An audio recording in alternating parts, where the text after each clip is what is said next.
Okay, well, if that's the case, what we'll do is we'll go live then. Okay. Okay, well, we're live. So, welcome everyone to a very special stream. I'm joined by two friends of mine, Alan Hansen and Brad Witbeck, and they will be discussing the recent gold plates from Saudi Arabia that have been making a splash on LDS social media.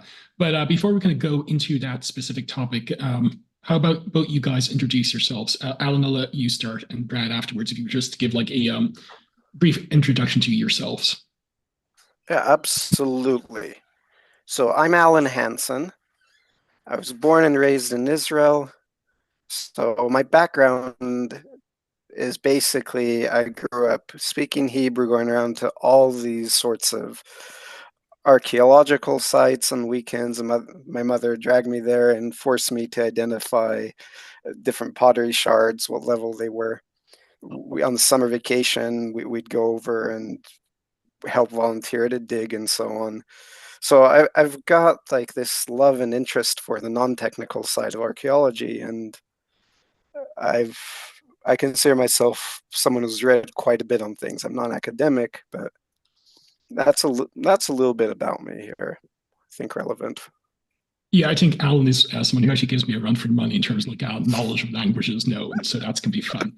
Uh, A little and bit. Brad, how about you give an introduction to yourself? That's awesome.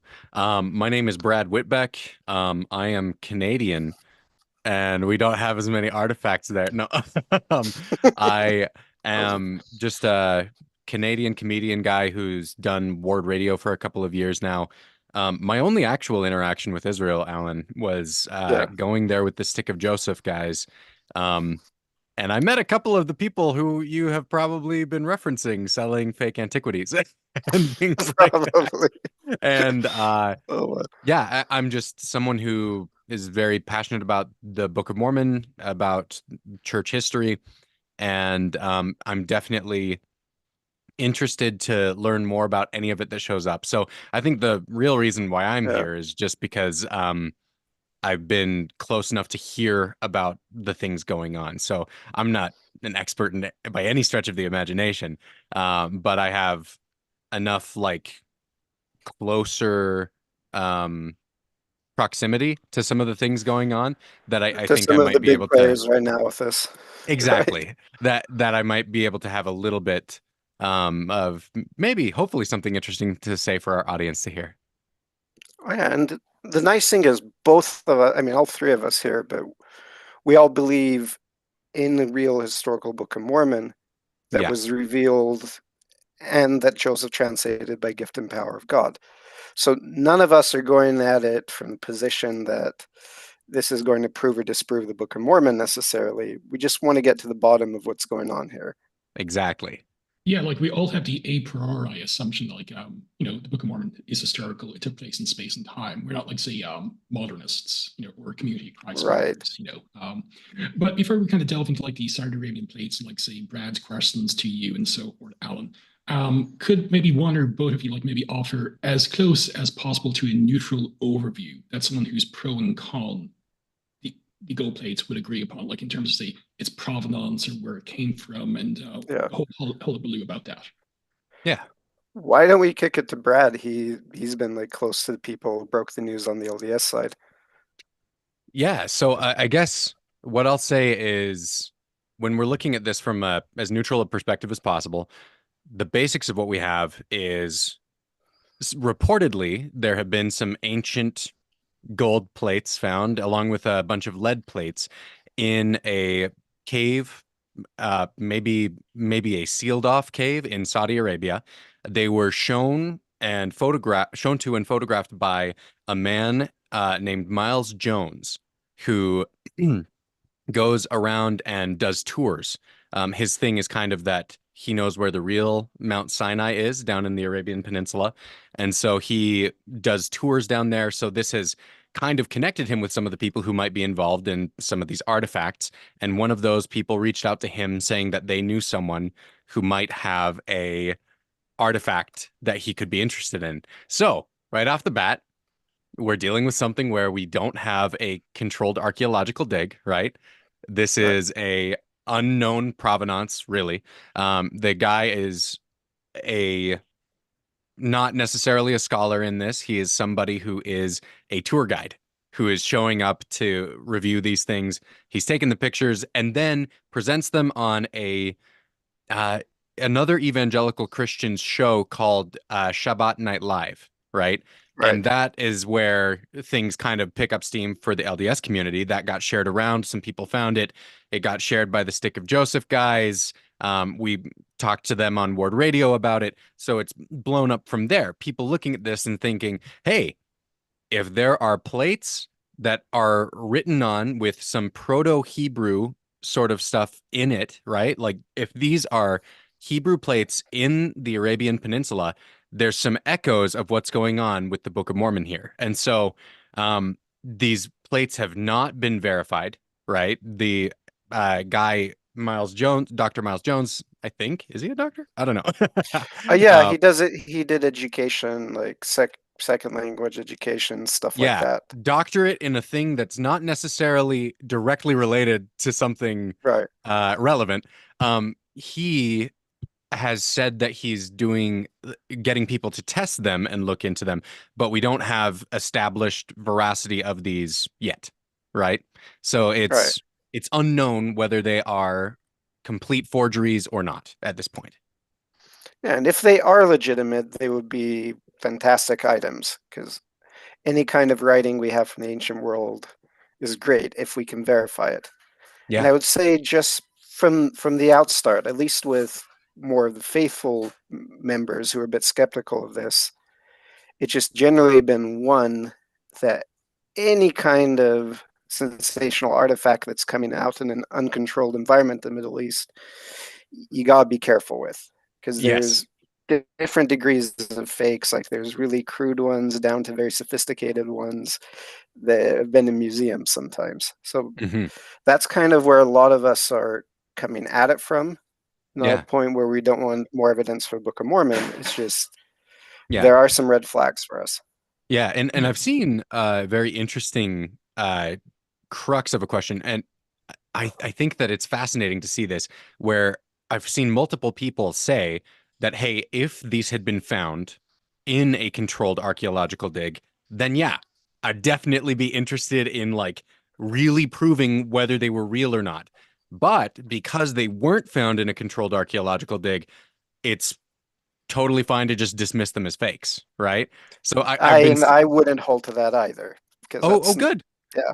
Yeah, I've seen Because a couple of people say right. basically that, yeah, since it's not in a controlled archaeological dig, it's fine to just say that they're fake, right? Which I'm like, it's too far in my opinion, No, but that uh, is too far. mhm. Yeah, because we do have artifacts that have come out and provenance proven to be legitimate, but that's also more of the exception to the rule. Absolutely. But yeah, I wouldn't dismiss them out of hand just because they're unprovenanced. But that's a big issue, at least. Absolutely. It's the kind of thing that I think takes you from like a neutral position of these could be real or could not be, and definitely pushes toward these are probably not real, you know? It's I've got questions within at least. exactly for sure. So it starts with And I think Yeah, that's totally and reasonable. yeah, and I think that's like a good neutral overview. So like what I'll do, first of all, like in terms of like artifacts, have they ever found the Holy Gourd of Jerusalem? And how many of them would you like to buy for friends and family?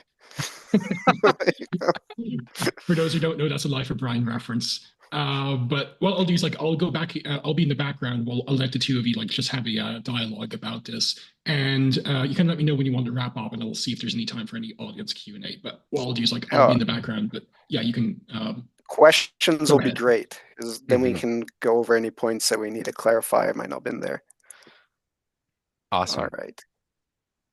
Yeah. So I think for me, when I look at this and what's going on and the way that we have um, this new thing being the shiny, new, exciting thing that's getting people to think, hey, what's going on? Are there real plates here? The first thing that comes to mind for me is like, hey, since we don't know whether these are real or not yet, let's use the excitement that is building around these things and catapult that across into stuff that we do know is legitimate, right? Yeah. Because I feel like there are people who are like, oh, hey, there is there's no evidence of any books being kept on metal plates in antiquity, and that's just not true. That is not true at all. And yeah, this is a great place to start with because what we do know really does lend support to the Book of Mormon. And Neal Rappleye, Matt Roper, as well as some scholars aren't with us, like John Tvedtnes, Bill Yeah. Hanlon, they've gone through a lot of the real world basis for writing on metal plates. Yeah. One of the ones, as I was studying about this leading up to this conversation, the Byblos plates are super fascinating. That was one that Neal Rappleye They was are, bringing they're up. one of the oldest. Yeah, they're one of the oldest. They also contain like modified Egyptian that's putting out a Semitic language. Like that's exactly what the Book of Mormon is, right? Like that's exactly Yeah, the style of thing. And so the fact that we have artifacts that are that way, those already exist. Whether these plates are real or not, let's yeah. use the opportunity to point out, hey, we do have a ton of evidence that shows that in ancient the old world Well, and ancient honestly Middle in the East, yeah. new, yeah, Right, and throughout Asia and other places. The yeah, technology existed to do it, the skill sets existed. We have similar items. I mean, really, really good evidence. It's not mhm. perfect. There's a few pieces that are missing out of the puzzle, but we're almost there, like to where you can't really claim this is a good criticism against the Book of Mormon. And I think that that's part of the reason why people are getting excited about this particular thing. At least I am, right? Yeah, Like if we have this trove of books written on metal plates in Arabia, that kind of closes some of those existing gaps, right? Where yeah, it's they like, could. hey, we do have the metal plates and we do have them in different places. Now we have them right there in Arabia, right? That would be really cool. Yeah, it Not to would. mention all of the things that they would have written, right? Like, I'm fascinated to know what would be written on these things that if there was true ancient history contained on them, right? Right. And before we go into that too much, just quick overview of kind of like the stuff that we do have. Yeah. So Neal Rapley has shown a lot how the rain, the witness information we have for the Book of Mormon, the size of the plates, the look of them, it matches the kind of technology and materials we have and the size of many plates. Hmm. I mean, from the Middle East, you have some that are very small. They're just like, they're either amulets or they're dedications from a king that they put in the cornerstone of a temple. Hmm. Or in some cases, like we don't know the Biblos documents doing it all. We still have no idea what that is. Uh-huh. And it's okay. Sometimes we don't have all the answers, but there is physical evidence showing that it's a legitimate ancient artifact. We don't need to Yeah. have all the answers there. But really, one of the most interesting things about a lot of the Mesopotamian and Persian plates that we have is they are inscribed in order to last. Yeah. They're expensive material. They're really well done craftsmanship. And they're put in stone boxes in order to stand as a witness that the king is doing his duty before God and his people. Yeah. Sounds an It's a really awful lot solid like the pair. Book of Yeah, Mormon. Yeah. right. And they have the technology to make codexes. I mean, codices, we know they did that with just wooden plates, wooden wax plates. They'd put them together, bind them with rings. Hmm. Yeah, The Book of and the ring Mormon can, binding yeah. Oh, yeah. is a fascinating one for me, because when we see the things like the Book of Mormon rings being mentioned as being D-shaped, and then later I found out like, oh, D rings weren't even like patented in the US until after Joseph Smith's death, Yeah. right? About Like, 15 years or so. yeah, exactly. And so it's like, oh, hey, why would they randomly have that detail in there? There's all these fascinating details that I Right. think are in support of the Book of Mormon being an ancient document that like why would you have made this up when this technology didn't even exist? Exactly. And that it actually works better than anything else for binding things together like books. Yeah. And we have a lot of the plates that they're finding in India, copper plates, they come out to closest space you need for the Book of Mormon. Some of them might even exceed that. There's a lot of things, and they have seals on them a lot of times, so no one can tamper with them. Yeah. And I just found something out really interesting yesterday. There's a possibility that some of the Jews of India in the Malabar coast in southern India might have even written out the book of Esther with the additions in the Septuagint Really? on bronze plates. There's not a lot of information out there, but the person who discovered them apparently was told the tradition community that they were originally written on those plates, and that would put it in as a really prestige item because the most important government documents were written on these metal plates in India. And when they gave Jews and Christians permission to settle there, the kings wrote out the treaties on these copper plates. And so here you have the story of Esther, and one of the proudest moments for Jewish people in Scripture, and it's a possibility it might have been inscribed, which really raises. I mean, this would have been medieval, but it raises really fascinating parallels to what the Book of Mormon authors are doing. That's really cool. And not to interrupt the flow, but just so you guys know and the audience know, on the show notes, I'll include a link to John Tvedtnes' book, The Book of Mormon and Other Hidden Books. That would be like a very good entree to this. And it's great. He goes into like the whole mindset behind writing on metal books. Yeah, and let me share across this would be a pretty solid one as well. I'll put it in the chat here. Robert. If you want to share your screen, you can. That would be probably easier. Oh, it's just a YouTube search of if you search Neal Rappleye ancient plates, you're gonna find his comparing the gold plates to known ancient artifacts on which is a must watch on YouTube. He did an interview with Fair, and it's really, really good. Yeah, and another one. The paper's about 60 pages. It'll be published by Fair soon. Oh yeah, it's super he comprehensive. Really goes in a lot. Lots of pictures. That's the best part. Pictures and all that annoying math stuff, right? That you can't get on.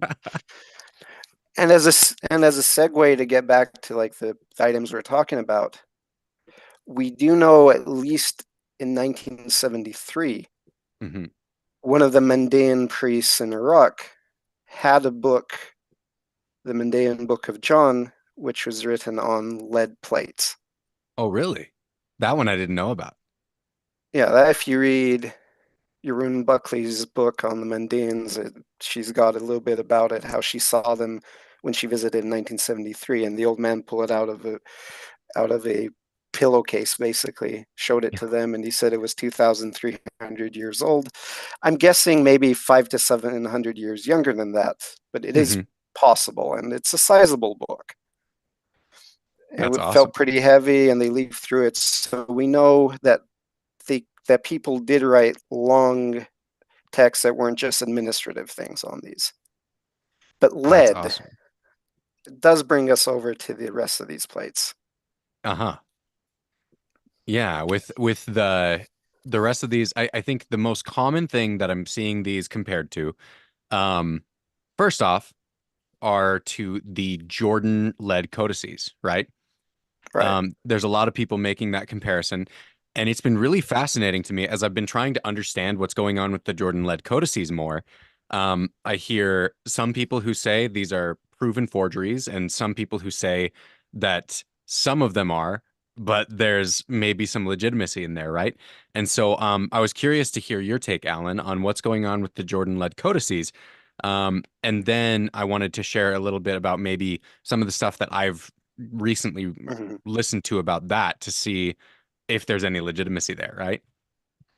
Right. So first of all, the plates that were found, they're saying some of them were also lead, and they show pictures, and they look very much like the exaggerated rounded edges, corners, I mean, and the straight edge alongside that doesn't have a lot of variation. In the older plates, you can have quite, Neal and I actually talked about that, came out in video today, but there's quite a bit of variation in the handmade plates.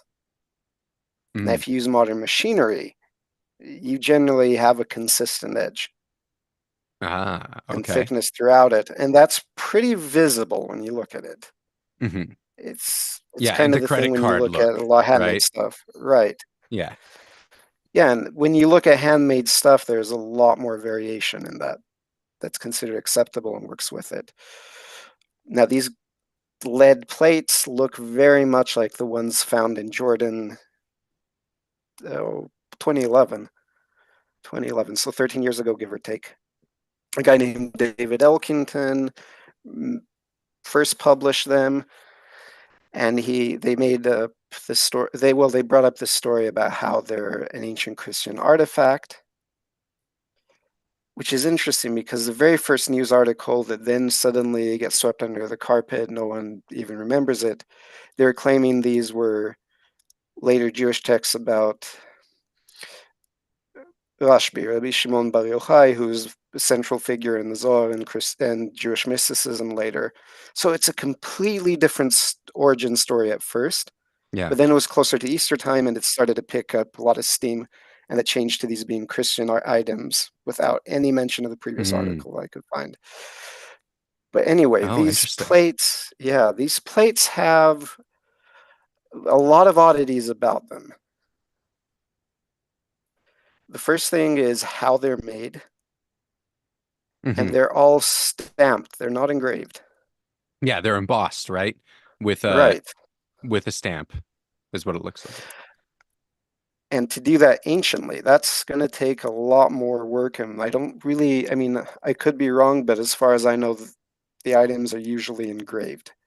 That's a technology people use. And here, these are very clearly stamped or embossed. That was one of the things that stood out to me when I was listening on this Shabbat Night Live episode. Yeah. It was, here are these plates, and I'm looking at them, and I'm thinking, those look like they're raised rather than like engraven. And then he mentions that they're embossed, and I'm trying to think of like, how would you manage to emboss these things? And it looks to me like the majority of the things that I see, at least from Neal Rappleye, those tend to all be engraved. I don't know that there are any that were necessarily embossed. Right, because the technology to do that is a lot more labor intensive, doesn't generally produce quite the same results when done by hand as you can do with the machine nowadays. Yeah. These are a lot of things that stick out. And then when you look at the script, it's not an issue that they've got a mix of Hebrew and Greek and some other things. Yeah. You get that in other items, especially magical amulets, things like that. That's not like a immediate red flag. What is a red flag is a way that you can hardly ever form any kind of cohesive sentence with these. That's where I'm curious. Have you seen Margaret Barker's work on the translation of these? I have. And it was about a year ago. She has a presentation on the Interpreter Foundation. Right.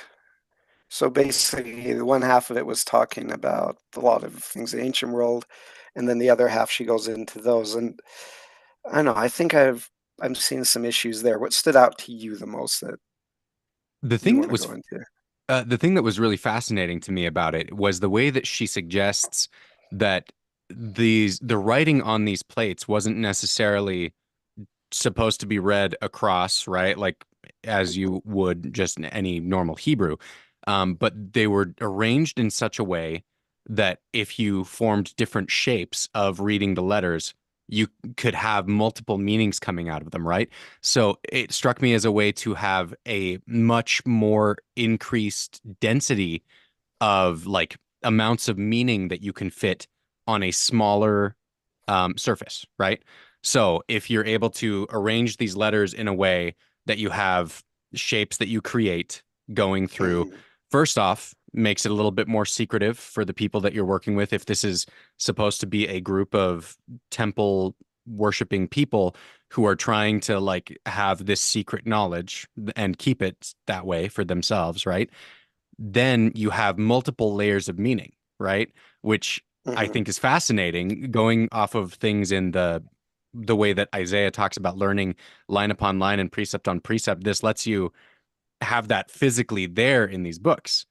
And it's a really fascinating take to me, that I have no way of verifying because I don't know anything about ancient languages, right? But the way that she talked about it made sense to me that there could be people out there using this sort of code to convey increased depth of meaning in a smaller amount of area. Which is definitely an ingenious take. Whatever you say about it, it's ingenious. A problem with it, though, is that as far as and this of course isn't a deal breaker, but it's pretty unparalleled thing to do with an ancient text of this type even. Mm, We can look at some of the earliest things we have where people go through using combinations of letters and so on. yeah. And there's usually a set system, and these have lines, and you can divide them if you need to, but I don't know of any where they go back and forth by patterns. I mean, you can't really falsify this. You don't really have a lot of support for it. Hmm. And I'll get into another issue with it in a moment when we look at some of the plates that she isn't looking at. Okay. But yeah, the big thing with Margaret Barker is she's definitely well read, well educated, brilliant person. But I think she strays a lot from what we can know from the text a lot of times. Mm, okay. Which of course isn't always bad, but I mean, we need to take this into account. Hmm.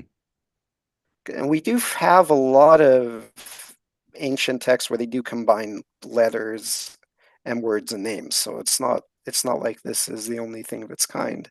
Hmm. And the issue isn't always to condense like as much information in a little space as possible. What people are trying to do is to come up with the effective names to summon angels or use the power of God for certain purposes. Hmm. And I'm not saying that with this one. Ah, okay. Yeah, I think that that's That's just reasonable. personally my take as someone who's fascinated in that kind of thing. Hmm. Yeah, and I do think that like it's fascinating to hear the differences, like the her interpretation aside. It's fascinating to me to hear the differences in the story of where those came from when I hear like what Dan McClellan has to say about them versus what Margaret Barker has to say about them, right? Where Right. from Dan McClellan it sounds like, hey, they found all of these codices and now a bunch of them are appearing to be fake. And so, like, you're not going to have a grouping of real artifacts with the grouping of the fakes. So we can just assume all of them are fake, right? Where Margaret Barker's version of the account was there are a few stories going around of what they are, while a Mhm. initial group of plates came out and people became interested in them. And after that initial interest, more came out, and those ones appear to be fake, right? Trying to hop on the initial excitement about these. And so that's muddied the waters. And so I'm curious to know from your perspective, which of those more matches reality? So we can't rule out, of course, that they might be mixed or things, but these are all supposed to have come from the same site and the same dig at about the same time. Mm, That's pretty much been the claim from the beginning, most consistently, regardless of whether it's the Jordanian Department of Antiquities or the Israel Antiquities Authority or Elkington or others. I mean, the general story came out earlier is these are all part of the same find. hmm. And the let me go back to what I was saying about kind of the letters and the language. None of these really come out to where you can read them, and they're lacking a lot of the elements that we find on the magical, I mean, using the term loosely, but the magical texts. Yeah, We amulets or talismans, right? right, and we're missing some of the key elements that make up the names of God. You expect Hmm. to see the letters combined in certain ways with certain endings. Mm-hmm. And I'm not seeing a lot of them there on these. Mm-hmm. So it doesn't really make sense that someone whose life surrounded around the practice of ritual power, as a better term for magic, would really leave out the key elements of the divine name. Ah, There's okay. Now sometimes there's a name Yahweh that appears on there, but I mean in general we're missing the repetitive letters that form up the names of God in the traditional texts. Mm-hmm. The other thing that's a really big issue is these can be backwards, forwards, crude hands. The bigger issue is that a lot of these contain what looks like a really poor imitation of modern Hebrew cursive. Ah, okay. This is the stuff that I learned in school in Oh Israel, yeah. how to write. That's how I write intuitively. Mm-hmm. The rounding of a lot of these letters, the shapes, the slant, they look like someone who's copying them who hasn't really learned them, how to use them. And that was one of the things that was fascinating point towards them being a forgery for me when I was listening to Dan McClellan talk about them was not just the way that it resembles some of the modern Hebrew, but some of the ways that it also has inconsistencies in the way that those letters are made, right? So like writing it this direction as opposed to writing it this direction, right? And so it looks more like somebody copying something for the first time than somebody who this was something they had been doing for forever. Right. And we'll not get too dogmatic about that because there are some instances where maybe someone was writing on metal for a first time. Yeah. But it's the And shape of the letters that's really does that for me because this form that they're copying that most closely resembles has only been in existence for about 100 years or so. mm, And I've got plenty of examples of if you go back 150, 200 years ago, there's a lot of elements missing that you only get with the modern simplified versions. And the mm, script as a whole is derived from the way the, that the Jews of Europe wrote Hebrew and Yiddish with a cursive script. mm, And the earliest examples we have of this go back to the 11th century or so. yeah. So are you saying that the stuff that you're seeing on the more recent find is And matching on some of the older ones. and so yeah, that was Yeah. the other thing that Dan McClellan mentioned was that these look like it was maybe made by the same people, right? The Jordan codices and some of the stuff here. Um, do you have anything to say about that or the fact that like or are you saying that this isn't necessarily Paleo Hebrew, it's a bad attempt at this cursive script? They have both. They've Ah, got okay. Paleo Hebrew and they have the modern cursive script. Yeah. They've got both there, and these would not have appeared. And there's no way that they could have appeared historically, and that's a big hurdle and obstacle that even the better defenders like Barker and Sinner haven't really addressed satisfactorily. Gotcha. And elements of these appear even on the plates that they consider genuine. Hmm. So, I mean, they're not saying you can't argue for it, but it's got to be a better argument. Yeah, it's maybe something that puts it into the realm of like, hey, you know that thing that you're wanting to say is real? This turns your dial from being like, hey, this is real Yeah. to could they feasibly have made this So same shape of letter? Maybe, but it's leaning more towards the not real. Yeah, I can see if that. we look at the copper scroll, Yeah. the indisputably ancient Jewish artifact from the same time that we have and well, close to the same area, Hmm. basically the river away. Yeah. The shape of the letter is there, while they do have some of these inconsistencies and issues. A lot of scholars think that the person was copying them from something else for the first time as a Hmm. craftsman and not a trained scribe. So sometimes you get the different stroke directions and issues, Yeah. but the shape of the letter is much different. And someone who's used to writing with some kind of stylus or with some kind of reed pen is not going to instinctively round the letters the way someone writing with a quill pen and a modern ballpoint pen is going to do. Yeah. So Yeah, it those are makes a some difference. other, Uh, yeah.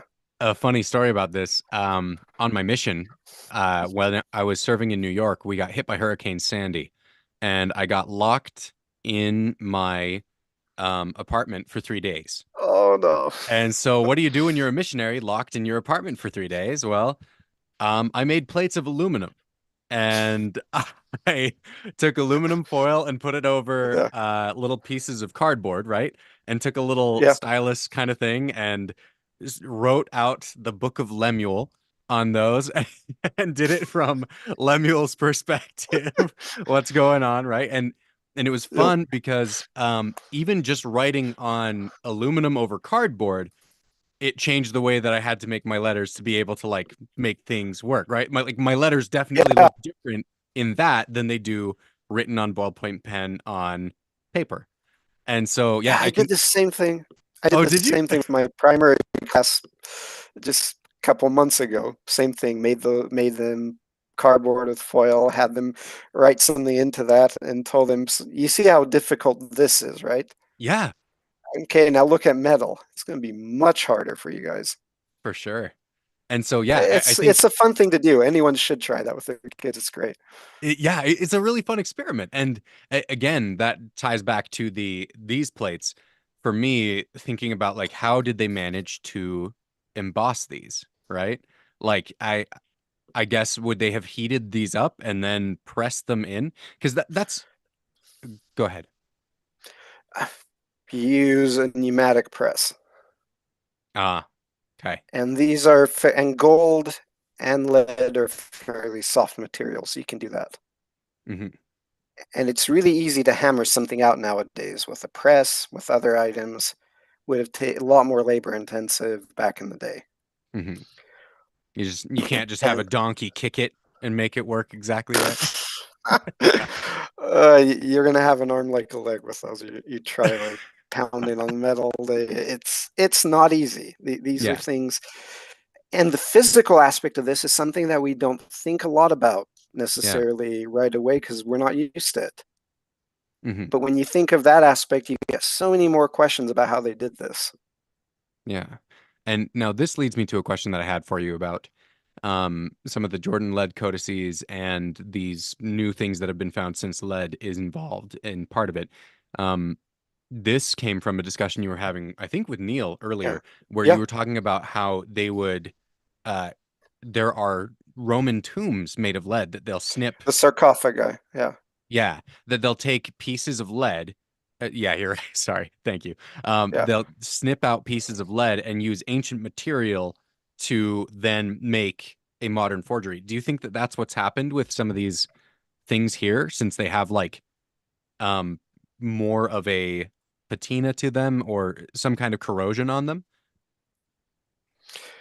Right, and some of them can be aged artificially, but yeah, I think a lot of, at least some of the ones that have been studied, if the test results that we're being told about for the Jordan lead codices have never really been released publicly, if they are accurate, that's exactly what I think is going on here. You Hmm. use you use a fairly inexpensive ancient material you can get. These aren't very big plates, so you're Yeah, not using a lot of it. yeah. And that Metal was strips something go a that long way. Right. that was something that stood out to me as a another point in the favor of these are forgeries was at least from the pictures that we saw, there weren't a lot, right? There was and they were small, like credit card sized Yeah. or just a little bit Fit bigger in the than palm of that. your hand, right? Yeah, that they were that size. Now, I want to contrast that with something that Dr. Miles Jones said. He said that the room was full of all of these different kinds of books, right? And to me, if that turns out to be true, that's a point more towards the favor of it being real because fabricating that many things becomes that much more labor intensive to make it work, right? So if he's telling the truth and there are Hmm. a significant library of these books hidden away out there, that to me is maybe a signal that it could be more true, assuming those things are real, right? So we only have the pictures that he's shown, so who knows? Go Well, ahead. here's what pushes the dial back the other way for me. Mm-hmm.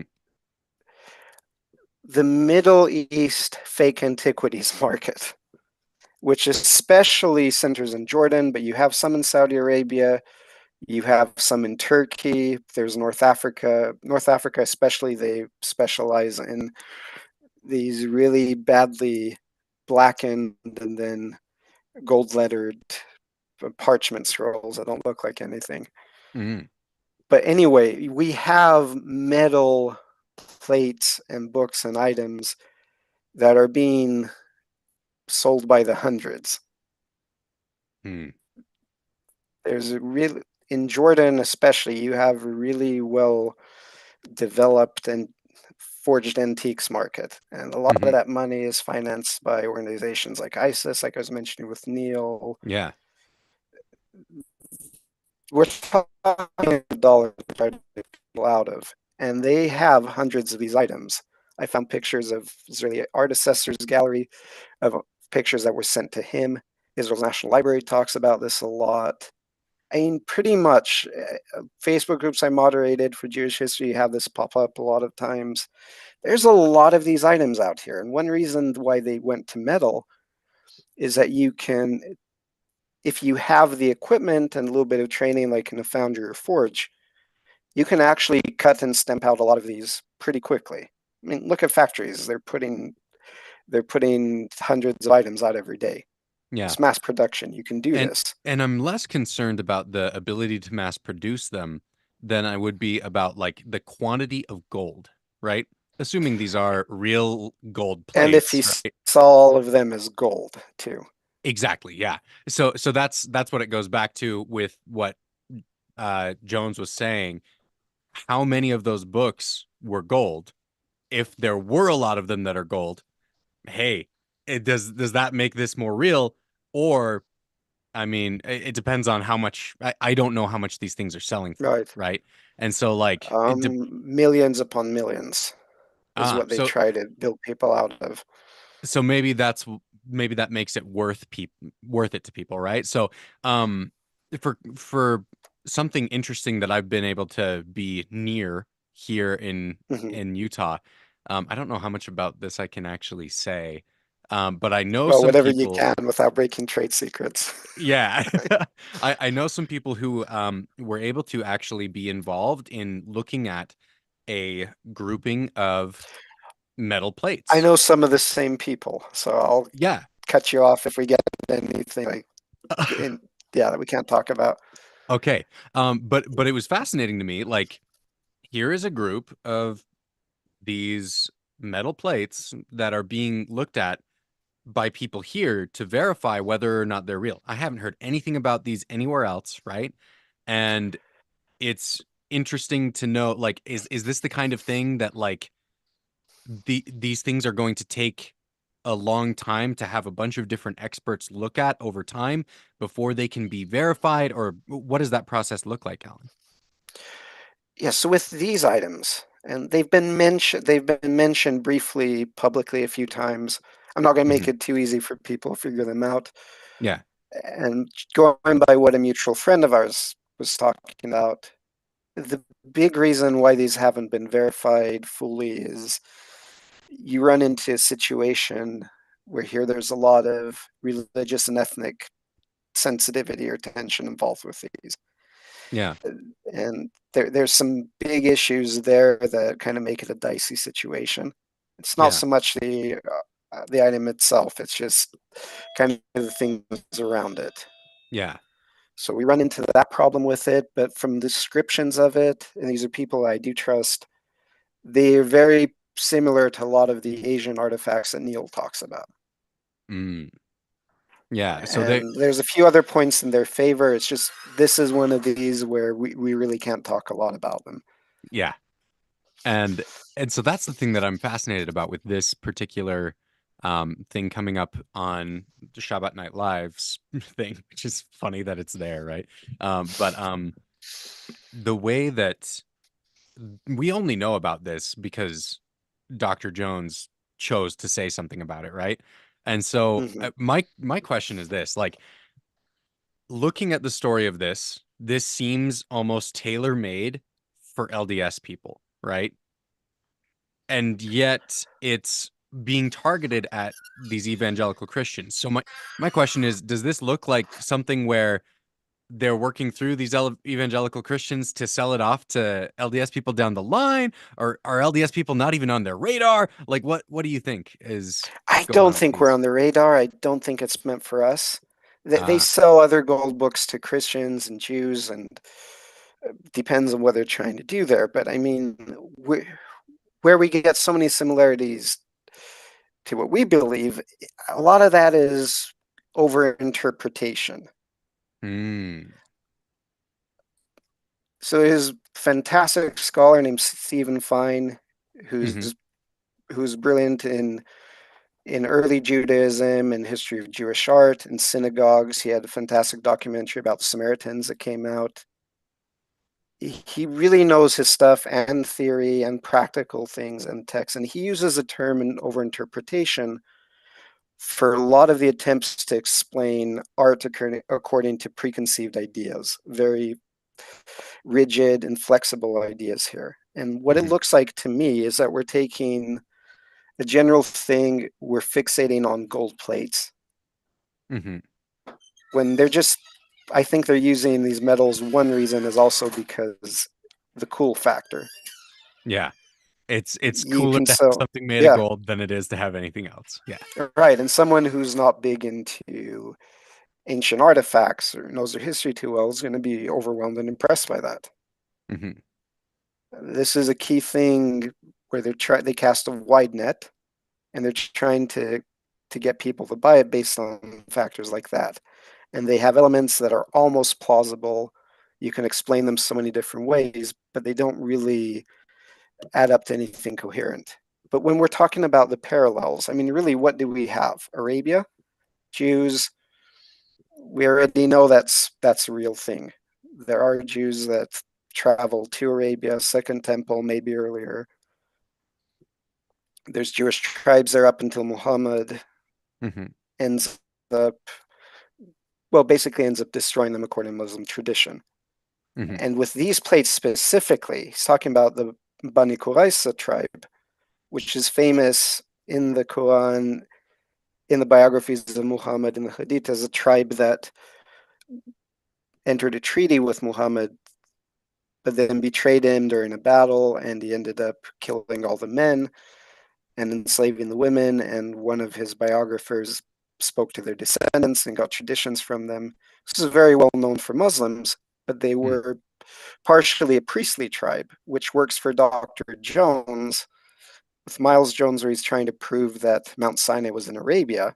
Yeah. So here you have these records from priestly Jews there. So obviously that builds up Jabal Alaw's as Mount Sinai. And that's So his angle where he's going at it with. so you're And saying it's Christians care more, about the Bible. Yeah. yeah. So you're saying it's more targeted toward Dr. Jones. It just happens to look an awful lot like LDS bait in the end When we look at it from our from little our corner and lens. angle. Yeah.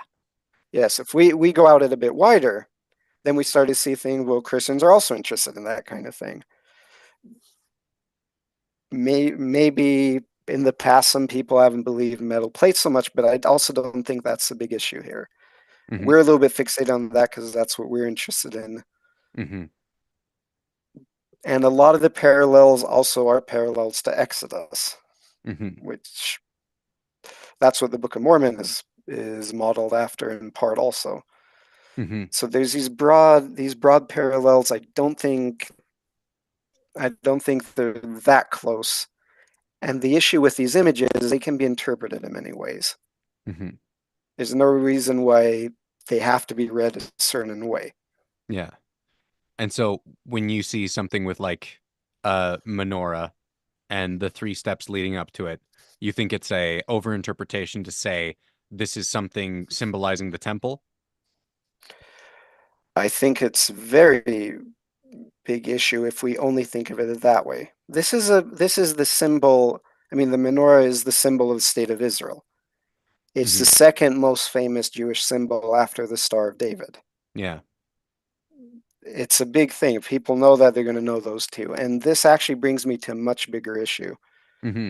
If we're talking about the menorah itself, there's only one possible reconstruction by modern archaeologists and scholars of a synagogue menorah from Sardis in Greece that may have had a three-step base. There's every other piece of art we have, there's nothing that indicates a three-step base. And there's nothing that really indicates like what people thought about the base. They didn't attach much importance to it. We don't really have physical descriptions of it, written ones. We just have iconography, and it's done in so many different ways, just fitting in with art from the day and some items. It's not really a big issue, and it's not an issue in any texts. They don't really talk about steps for the menorah much. The only time we really find three-step menorah bases, the flaring three-step ones, is in modern Jewish art, drawing from the Arch of Titus, showing the Romans carrying it. And we don't even know if that was the original base. That's an open question because some of the images on it, scholars have gone back and forth on that. So we can't put too much weight on interpretation of that. But in some Jewish 3D art forms, the Hanukkah gelt, some of them have three-step base on them. And that's small and round, has a design like that. That's personally where I'm leaning to, where a lot of the idea comes from. The menorah, it's a different shape, but the menorah in front of the Knesset in Israel has a three-step base, but the artist doesn't even bother label or do much with it. It's just something that he did for stability. Yeah. And that's bronze. So this isn't like something that we actually see in the past. It looks to me a lot more like we're taking this idea of threes, a gradation of holiness, and applying it to the image rather than looking at the bigger context. And one more thing before I go back to you there. The menorah does not appear, we don't have it appearing as a visual symbol, like decorating items, until towards the end of the Second Temple period. So, first coins, the last king before Herod, trying to rally people to him as the priest and the king. Yeah. So a question that I had for you, because I remembered hearing you say something like that, was what kind of symbols were First Temple Jews using? Or do we have enough artifacts to really know? There's so many different ones. There's not like one symbol that's the symbol of the temple. There's so many different things. And there's really good books, like Othmar Kiel has a collection of the scarab signs and others. A lot of these are shared throughout places. There's no like one consistent symbol. The way the menorah becomes in basically 2nd, 3rd, 4th centuries AD. We start to see it around the late Maccabee Herodian period. It's inscribed on some tombs, some other places. We have a sizable inventory of things we found, but it's not as pervasive as it becomes later. So, and we don't even know under like in first and early Second Temple period the exact shape of these. So are menorahs found in iconography among First Temple artifacts, or Yeah, they definitely are. There's a lot there. A really good book that will lay out a lot of things I was talking about here is Rachel Chachlili, and I'll put in the links there. She has basically all the images that we have from first through first temple through late antiquity and some of the surrounding areas. There's so many different forms and shapes. A lot of the temple Items So might even been the 7-branch one either. okay, so is the concern here that the menorah being used on these the recent find is something that looks like the more Second Temple versions of the menorah rather than earlier First Temple ones? I mean, to me, they look like a lot of modern takes on the Second Temple one. But I mean, that's not an issue if these are just, like 2,000 years old. It's if we try to push it back way further back where we come an issue with that. Okay. So I guess, yeah, one of the things that I was wondering about this for me to just ask you, Alan, is on a scale of like 1 to 10, with 1 being like, these are the most real thing I've ever seen in my life, and I would bet my house that these are real, to 10 being, these are the fakest things I've ever seen in my life, and I would bet my house and Robert Boylan's that these are fake. Where do you land on where how real you think these are, how fake these you think these are? I'm leaning towards 2 or 3 because there could be people making worse fakes, but they're pretty low on my confidence scale. Oh, so I was using 10 meaning they're fake. Oh, One sorry. one Then I meaning would they're be real. So 8 eight or or nine. 9. 8, Okay. 8 or 9. Yeah, sorry. I would Oh, it's say 8 my or fault for 9 is making kind of where I the land. explanation too long. It's all right. That's Okay, so kind of where I land on these. There's the other issue with them is that coins are way overused. I don't know of any legitimate artifacts that copy coins. That's something that we only see happen on these Jordanian fakes, not on the real items. You can come up with explanations for them, but there's so many things that we only see happening on these plates in relation to each other. Mhm. I So, mean, when I've looked into people saying that, maybe I've just misunderstood what they're saying or haven't seen the exact images they're talking about. But like in particular, one image of like a charioteer. mhm. They say like, here's the charioteer, and here it is on this coin, and so clearly these are copies. But in the same breath, they'll say there's a lot of images of this charioteer out there, right? But none of them look exactly like this. And to me, those those two don't look exactly the same either, right? And so it's like, I mean, yeah, we have similar imagery between some of the coins and some of these documents, but um, if you're at the same time saying that there's a lot of different instances of this image, then that becomes less of a problem for me that they would share imagery if that image is out there a lot more, if that makes But I sense. mean, we don't actually have things that are being copied from coins because nearly all the explanations, Samuel Zinner's depends on Bar Kokhba temple coin and the images from there. We don't really find like the coins being used to create other texts or images. Mm, Coins were a very specific thing with their own message and purpose, and we don't really find them being used. For example, coins were very unpopular for most of the Second Temple era yeah. because they represent the power of Rome and its gods and other things. Certain imagery was a big no-no for people. The, I mean, the Hasmonean kings used a lot of Greek images and coins, and we suspect that they weren't very popular for that, among other reasons. Yeah. The Bar Kokhba coins come out in specific contexts of their countering the Roman propaganda of conquered and captive Judea at the mercy of the Romans and their gods. So they're reasserting their identity, but the coins don't enter into the larger idiom of texts and Mhm. beliefs and things. And do these coin images appear on the most recent find, the one from Dr. Jones? Some of the coin images that we find on other Jordanian fakes, and not the one that Margaret Barker's using, but some of Hmm. the others that have been being offered to Jews and Israelis, we find a menorah that's almost identical Hmm. with To to identical inscription. Yeah. to the one on the recent find Yeah, with the Dr. one on Jones? the recent find. Ah, So we okay. have a lot of these images. The pyramid appears exactly on another of those fakes, with that river, wind, or whatever that is next to it. Also, they appear together. These cluster of dots, They don't appear on other items.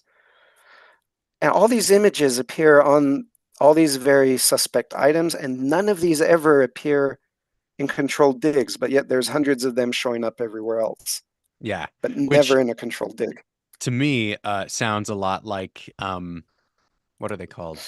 The Michigan relics, right? Yeah, Where you have Elder James E. Talmage gets asked to go on these digs.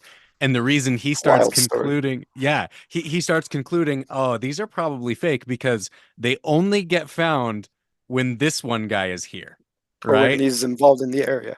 Yeah, if he's in the area, suddenly one of these shows up. But if he's not, then they don't. So yeah, I can see that where, And you stick the clay ones in the water and they melt. They oh dissolve, yeah, I mean.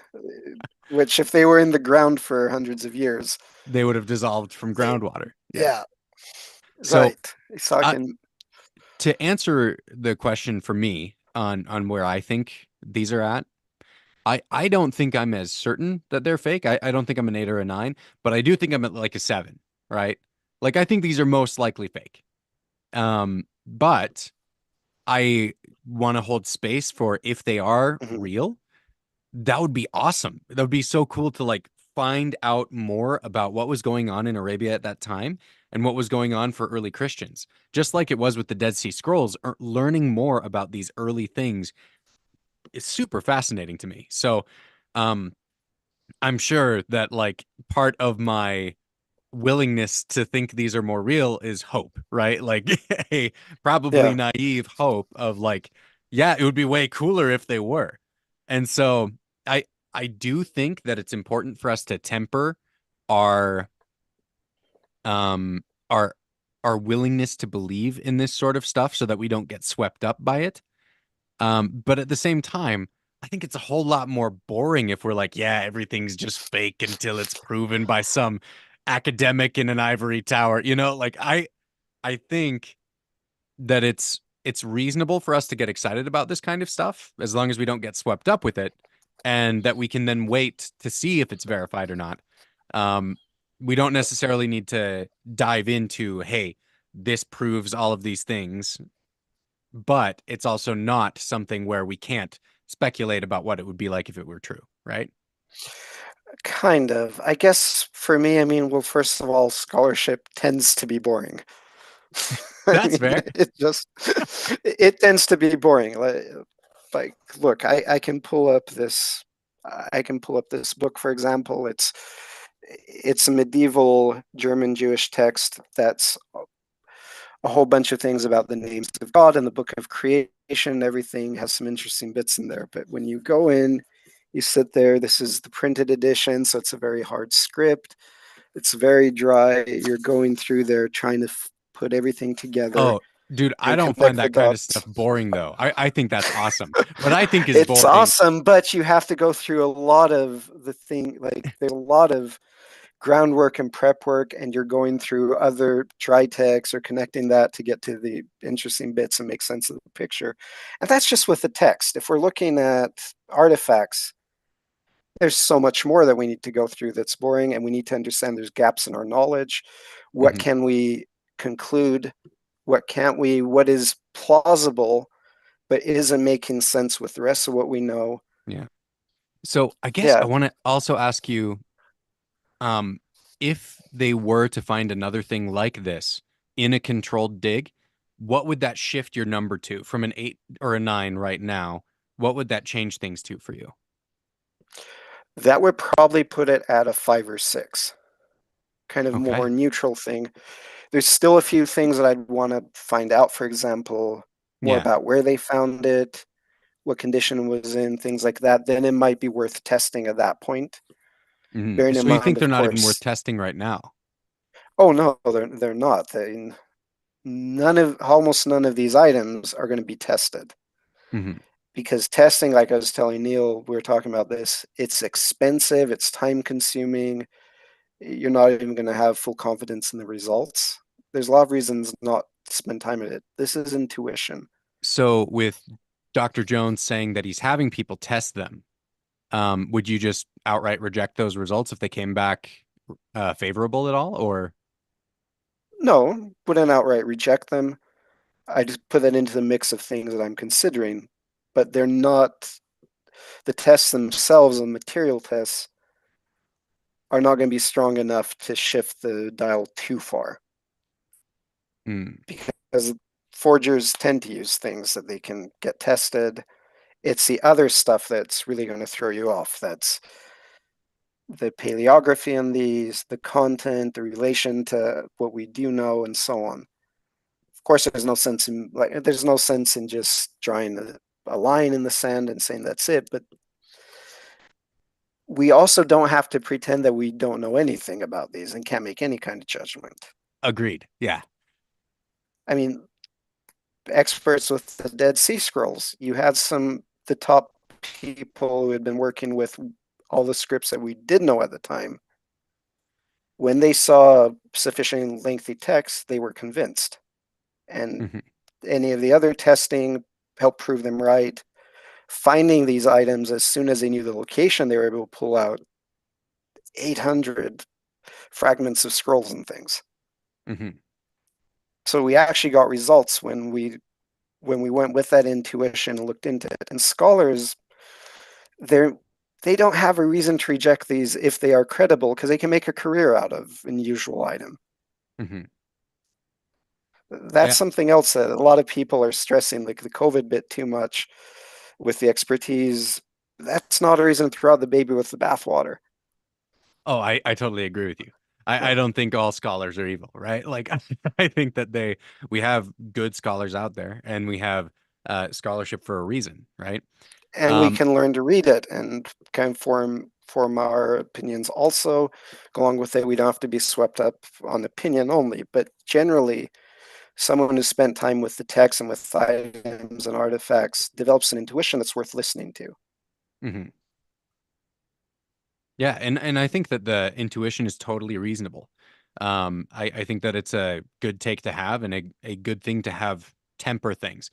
What I run into that I think is a step too far is when I've been seeing people online say these are definitively fake, right? These are just fake. And so we're declaring them fake. They haven't been tested. They haven't been verified by anyone else.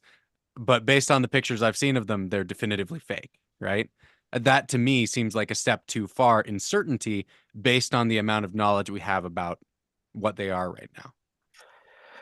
Kind of. I mean, I get not wanting to be too strong on that, but also people are undervaluing what we can learn from pictures. The vast majority of items, we're going through pictures. Most textual scholars rely on pictures, even if they've seen the item with their own eyes.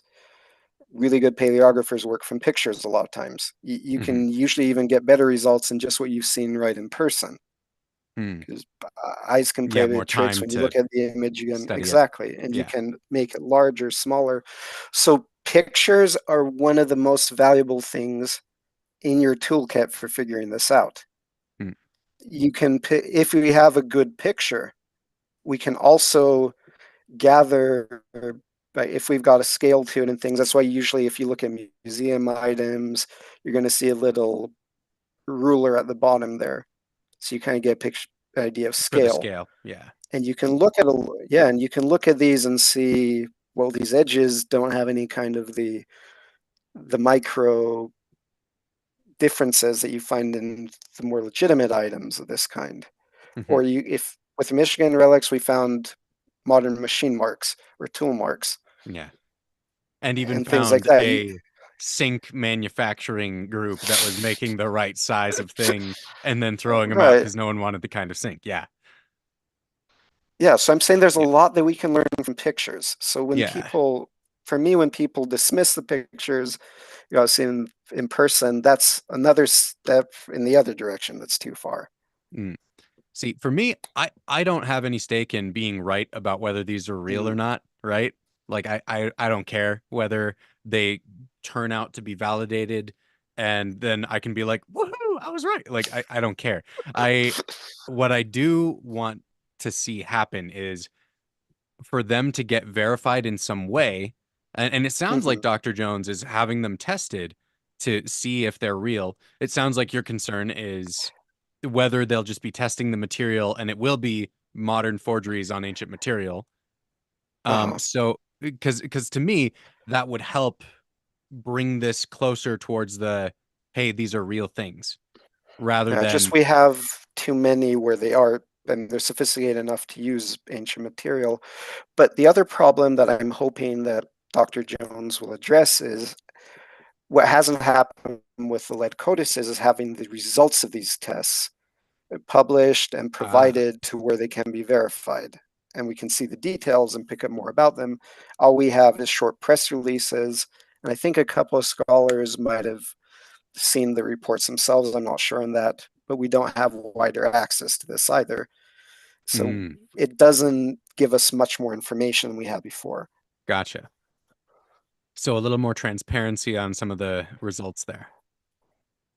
Yeah, that would be, I mean, that would be a big step because then we actually have more to work with. Cool. And that's kind of, it's always the details that we got to look at with these. The details and how they fit into a bigger picture. Yeah. And yeah, I'm personally, when I look at these plates and where they're at, again, on a scale of 1 to 10, I'm about at a 7 that they're probably fake. Yeah, that's fair. Primarily driven by the provenance being shady. And then some of the things, as I've been studying what's going on with the Jordan codices and what's going on with some of these other things, some of the other forgeries out there, it sounds like it's reasonable to believe that these are additional forgeries. I think the things that draw me back from being able to say, yeah, these are definitely fake, is some of the work done by Margaret Barker saying like, hey, here are some fascinating ways that these could be interpreted.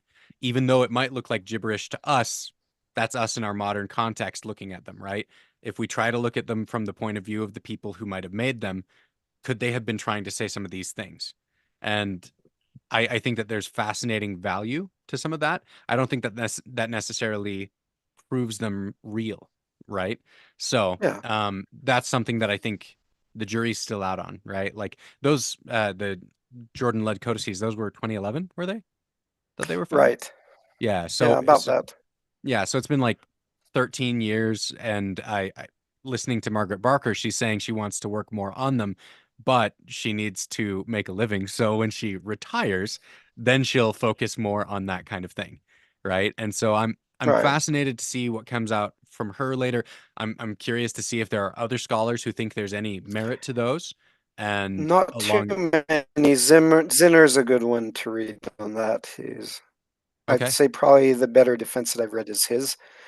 There's still some big issues. James Davila, I mean, he's had LDS students also, and he specializes in this kind of area, early Judaism, magic mysticism, things like that. He actually has a very reasonable take on his blog about the whole thing and about Zinner's paper and pointing out some good points. I will say, for example, there's a few areas we can't get too technical on, like where people are saying the alphas and the lambdas of Greek alphabet. Someone didn't know how to make them. I mean, we have some examples where they're not consistent with them for various reasons. That's okay. But then we have a bigger issue of explaining the whole reason why the truncated funerary inscription was used in this kind of context. And I think Zinner goes too far trying to make a theory to fit everything when it doesn't work together. But I do recommend people reading his paper to get probably one of the stronger views from probably, if we're talking your scale, he's a 5 or a 6 also. He's just trying to okay, make the strongest case for those. cool, But on the balance of it, I just recommend people look at the broader context, look at how many of these items are fakes.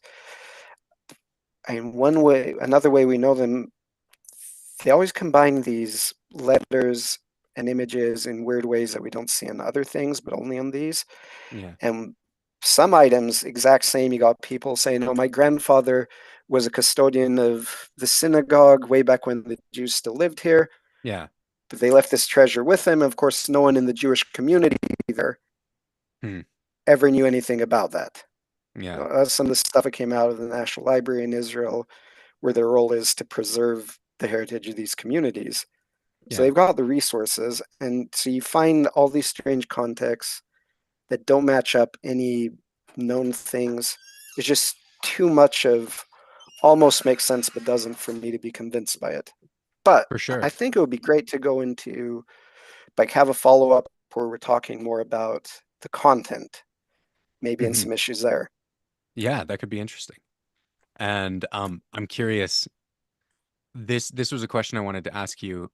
With the plates there, are there any examples of like Israeli, Jordanian area plates or even Arabian plates from antiquity that have any kind of writing on them, or is this the first, the Jordanian plates in these?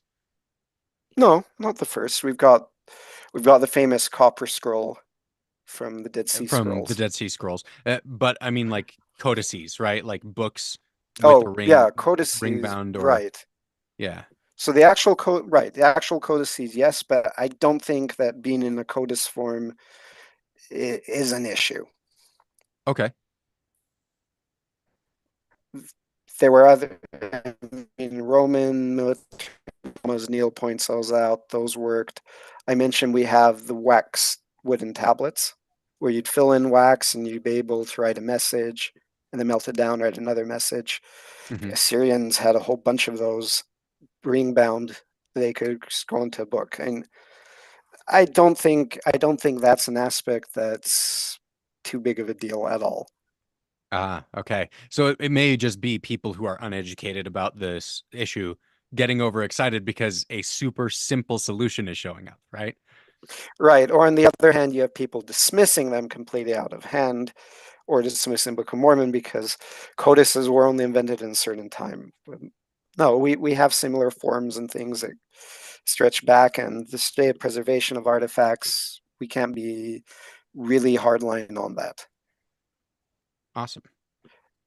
It's the other stuff like the writing and the content and the context that gets me more than the just was it codice and not. Gotcha. I mean, this is pretty much what I wanted to cover. Do you have anything else? I think that that kind of covers everything that I had prepared for to discuss tonight. Yeah, I don't know very much about the Jordan led codices, their content as much like outside of the stuff I've Mhm. heard from Margaret Barker. So I wouldn't have much to add to a conversation about that. I don't know, it could be good to arrange something, but it was great talking to you about these, getting some of the issues out in the air, Hmm. clarifying where we stand. That's always good. Yeah. Yeah, Is yeah, this was like a really fun discussion. I enjoyed listening to you guys. There's some comments from the audience comment box, so we'll kind of go through them. Drew says correctly, we don't need to prop up tenuous evidence to support the Book of Mormon. The verified plates that we already know about are compelling enough on their own to dispel the idea that ancient middle books didn't exist. And that's true. I mean, I Yeah, would also yes. suggest like very Neal true. Rappleye, yeah, Neal Rappley's excellent work. And Yep. we only have a fraction of it so far, but it will be published in an anthology by Fair in the near And you're gonna future. love it when it's published. I've Yeah. seen this stuff, and it's really like there's what he had in his presentations is tip of the iceberg. Awesome. Yeah. Also, the late John Tvedtnes, his book, which is linked in the show notes, his book, the Book of Mormon Letterhand books, would be a very good one as well. Because it's not simply metal plates; they're like stone boxes, mounted repositories, treasuries, and all that fun stuff. But also Jerry Grover, say what you will about some of his views, like his book on Ziff and the gold plates, really good stuff as Metallurgy well. is great. Yeah. Yeah. And his work in geology and metallurgy is excellent. So yeah, we don't have to like, it's not dependent upon these plates. Like they could be forgeries, 100%, and yet Right. the evidence from like the ancient Near East is overwhelming. Yeah. So yeah, Yeah, no, that's a good nothing point. rides on these being real, Yeah, right? There, Exactly. yeah. yeah, no, that's true. Yeah. Let's see. Alejandro says, has anyone compiled a list of all known real plates from antiquity? Was it Tvedtnes? One book that came out in 2006 was by the late H. Curtis Wright, Modern Presentism and Ancient Metallic Epigraphy. And he had an earlier essay listing like metal plates and antiquity in the 2 volume by studying by Fage, the Fellscript for Unibly. There's been other ones as well, like Neal's paper, I'm sure will actually add to that. But reach until out then, to Neal or Matt Roper for that kind of stuff. They'll have a bibliography for you. Yeah. Let's see. Michael says the Dead Sea Scrolls find was a goat herding kid, I think. Teens don't need to be found by an archaeologist in the controlled area to be real. I think we got to cover this, like, it doesn't have to be, but like it helps a great deal. It's certainly preferable. It helps a great deal. Yeah. And this wasn't a kid. I mean, this was someone in his at the youngest, I think maybe 19, 20. There's some details that don't quite match up on who it was, what they were doing, but the big picture is we know who they were, where they were, and we were able to verify the finds in the ground. So that's what it came down to, is we were able to find them afterwards. And that's part of what I'm wondering. Will that show up for this as well, right? Like, will they be like, hey, we talked with the Saudi government and we got them involved, and here is the actual site where all of these things were found. Here is the stone that they removed so that it was all there. I think that would make it would help. It would help a ton for helping me believe that it's more real. Either way, it would help. That's one reason why locations almost never disclosed in these things. Ah. Oh, has the Jordanian lead codices thing never been? The cave has been, and they weren't able to find anything else there indicated. There's a lot of sketchy stuff there. We don't really have a lot of reliable information. Yeah, because I'd heard some people talk about it was disputed where they were found, in part to avoid which country would claim ownership of them, right? Right. Which is fascinating. Cool. Let's see. Terminus Electron. I thought it was remarkable that the plates were so very small. Have they given their thoughts on whether that affects their plausibility? Oh, we talked a little bit about the plausibility being affected by it being smaller by virtue of, if there were more, it might be the kind of thing where you could believe it more readily, because it's like, hey, who's going to take the time to create that many fake things, and who's going to put that much gold instead of just selling the gold itself, right? At least from my perspective, I think them being smaller makes them less likely to be real in my view. Yeah, so mine's kind of similar. I mean, if there's a whole bunch of them, that just means that they're hoping to sell a bunch of them, to my way of thinking.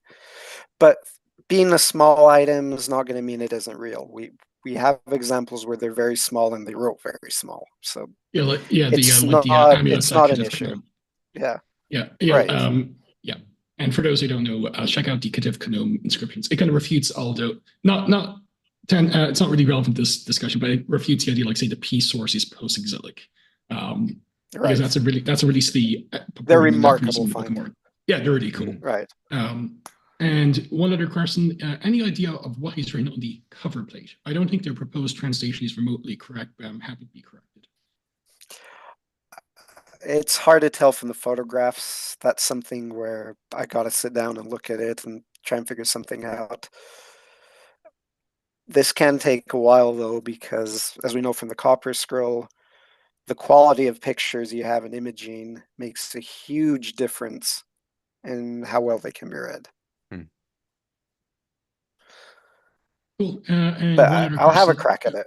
Yeah. And someone who's Terma says, could you please give a reference to read about that amulet teen you mentioned? Oh, I'm guessing you may be talking about the Ketiv Kanome inscription. Possibly.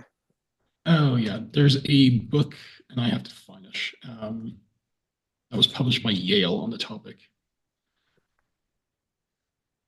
Yes, Yahweh's blessing that Ketiv Kanome. And check out Neal's video; it has references there also. Yeah, there is a book on the Ketiv Kanome inscriptions. It's called "The Priestly Blessing in Inscription and Scripture." Inscription and Scripture: The Early History of Numbers 6:24-26 by Jeremy D. Smoke, Smoak. I'll share the link on the channel. one will have to like shop around because it unfortunately is a pretty expensive book. But as far as I can ascertain, in English anyway, it's the best book bar none Yeah. And he and others who have discussed this in other monographs or in articles or essays, more or less are like convinced it's pre-exilic. And that's kind of important for like Book of Mormon studies as well, because it contains the P source.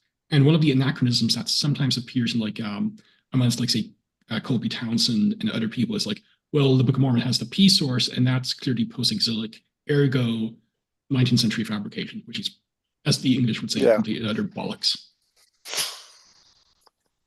But yeah, and also someone whose middle name is Funny Cat said, "I missed a lot. Sorry. So what are you talking about now? Oh, it's just that Alan needs like headphones with That's cat just ears." that's my daughter. Yes. Yeah. Oh, well, yeah. Just that he needs earphones but with cat ears, so that's something to get him for a birthday or Christmas there. So yeah, it's what I've always wanted. There you go. Yes. But there doesn't seem to be any other questions or comments. So yeah, thanks a lot, guys. This was real fun, and hopefully this will be like a very good resource for those who are wondering about this. Also in the show notes, I will include as well Alan's interview with our mutual friend Neal Rappleye of Scripture Central that touches on some of these issues, but also discussed like the Dead Sea Scrolls and their provenance, because that's usually brought up as a gotcha for those. We went into a lot of that with Neal. Yeah, so for that reason. Yeah, basically, just to close with that, none of the Dead Sea Scrolls took decades to figure out if they were authentic or not. A lot of the ones that were discovered by the archaeologists, access to them was restricted for a whole bunch of reasons. It's a very complicated story, but they were all considered authentic, and that's what had people upset. Yeah, there's very good books on the history of the Dead Sea Scrolls. So like maybe like if someone were to like read one or two of them. So avoid John Allegro and a few other nut jobs, you know. Yeah.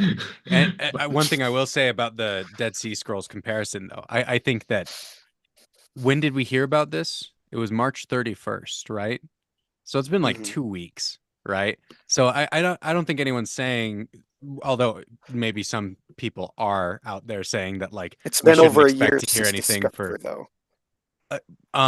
Yeah, it's been over a year since it's been discovered, but it hasn't really been publicized much yet, right? Like they presented their findings on this show just a couple weeks ago. I think that it's something where I would hope we learn something more about this in the next couple years. But I don't see any reason why us not having any further information about it right now is evidence against its authenticity, right? No, it's more that the argument's been the other way around. That because the Dead Sea Scrolls took so long, we shouldn't expect to know for decades. So it's kind of been the other way around with that. I think I've heard people more say when they talk about the Dead Sea Scrolls taking a while, they've then said stuff like, and this might get bought by like private buyers and we may not know, right? So maybe there are, maybe there are people out there saying that Dead Sea Scrolls took decades to go. I can't remember if that got said on Ward Radio or not, but yeah. It got well on the stick of Joseph also. It gets mentioned. I think it's good, well-intentioned, but it's just when you look at details, it's not a strong comparison or parallel. Yeah, I think the key parallel with these is an unverified dig can still bring forth real stuff. Yeah. But that doesn't mean every unverified dig brings forth real stuff, right?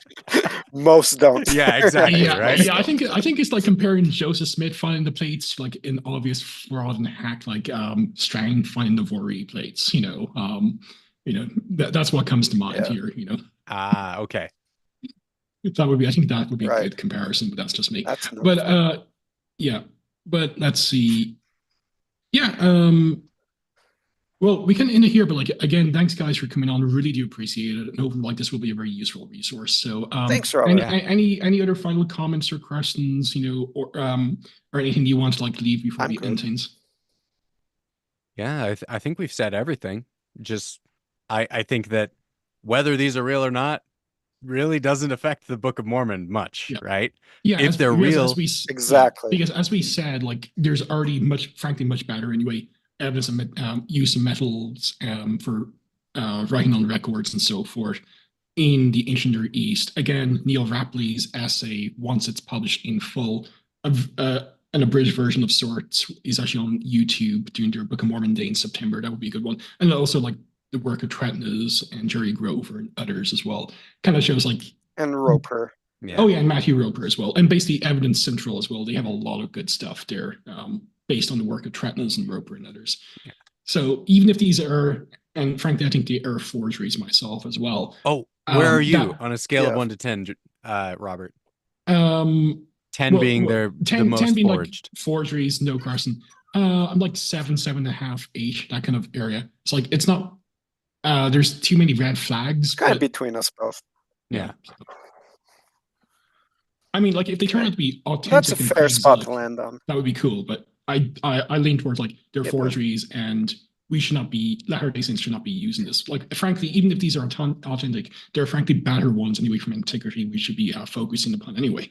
Yeah, because these are embossed; they're not engraved the same way that the Book of Mormon is reported as being. Right? Like there's differences in it. That right. Just because they're bound in a codex in the Arabian Peninsula, it's still. They were suggesting that it was around 200 AD anyway, right? So it's not like this is super necessary. Yep. Though I am kind of maybe excited. A bit earlier, but yeah. I am a little bit excited about this being able to help evangelical people think, hey, oh yeah, there could be like metal plates that have ancient stories on them, right? Like even if it turns out these are fake, but then they're like, only oh if no, there are legitimate. What? Oh no. Even if they are fake, then you can show them. I was saying only if they're legitimate, because. No. I don't want their. Well, true. Okay, if we do that, fair. Right? Yeah, right. but to be able to be like, yeah, check out all of these other examples from antiquity, and like, I want to channel the excitement from this into stuff we know is real, right? Okay. Well, I think a real question is like on a scale of 0 to 10. All right. Before we end, like because you did like a scale of like 0 to 10, like how sure you are like these plates are forgeries. On a scale of 0 to 10, how confident are you that the Vori plates are BS? The Vori plates. 10. I mean, it's really hard when 11. You have someone who is like 11. When you have the guy who like later admits, yeah, we forged these just to trick people, right? Here's the way that we dug a trench underneath this tree to fake the dig, right? Like there's a whole lot of things that make it very clear those are forgeries. Yeah. I just thought it ended with like something jovial, but no, great guys, and hopefully definitely for those who listen, definitely like and share around as a antidote to like well-meaning but like errant use of these plates for Book of Mormon stuff. So again, Alan, Brad, thanks for joining. Everyone's in good faith on this, I think. So yeah, I think so too. I don't think I've seen anyone like go so extreme that I think it's wrong. Like I think it's natural for us to get excited about this kind of thing, right? And yeah, sure. And like even some who are involved in this, like I consider like Dave Butler actually a personal friend of mine. You know, so I believe he's sincere. I believe the Stick of Joseph guys are actually sincere. And even believe some LDS on social media who are convinced these are authentic or probably are authentic. I believe they're errant but well-meaning. You know, so I think everyone involved is an honest actor, at least from the LDS states. But yeah, that's great. So we'll end here. Well, thank you guys again. Thanks for joining us, and hopefully we will have you on again in the near future. But yeah. And Heron Dragon says it's all fiction forgery. So